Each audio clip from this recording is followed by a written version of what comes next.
Почитувани граѓани, денеска сме во делот на активностите кои што ги имаме со сите општински организации на НСДП во посета и средба со граѓаните од општина Кавадарци, од град Кавадарци,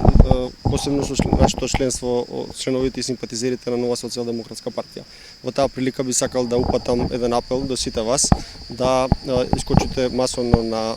15 јули и да го стварите прво своето демократско право, при тоа да ги почитувате сите оние мерки кои што произлегуваат од Комисијата за заразни болести за справување во делот на ковид кризата, односно кризата со коронавирусот, и да на некој начин го остварите своето демократско право на најдобар можен начин.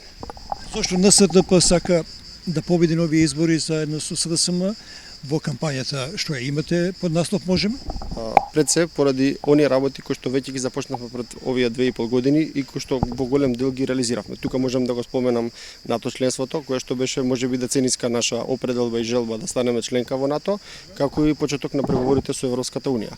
Ова го кажувам во делот во насока на тоа што почетокот на преговорите со Европската унија ќе ни доведат нас можности за отварање на сите оние фондови кои што Европската унија ги има, а кои што ни служат за подобрување на животниот стандард во сите сфери на живење на општеството.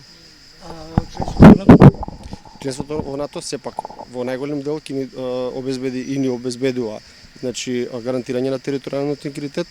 заштита од безбедностен аспект и пред се можност за нови странски инвестиции кои што очекувам дека во наредниот период ќе бидат во зголемено темпо. Значи јас во моментов сум директор на акционерското друштво за стамбен и деловен простор, кое што меѓу другото се занимава со изградба на социјални станови. Во нашиот делокруг на работата е изградба на социјални станови, односно изградба на станови кои што ќе користат лицата од социјални категории. Оние лица кои што воопшто можеби немаат кров над глава, немаат сопствен дом и така натаму. Во изминатиот период акционерското друштво интензивно работеше на изградба на овие станови и расчистување на сите оние локации каде што беше предвидена градба за ваков тип на станови и согласно договорот и кредитот кој што ги имаме од Централна Европска банка треба да се изградат уште 13 згради кои што во рок од година и пол до 2 најкасно очекувам сите постапки да завршат. Граѓаните би повикал уште еднаш да искочат масовно на 15 јули и да го дадат својот глас за коалицијата Можеме со реден број 3.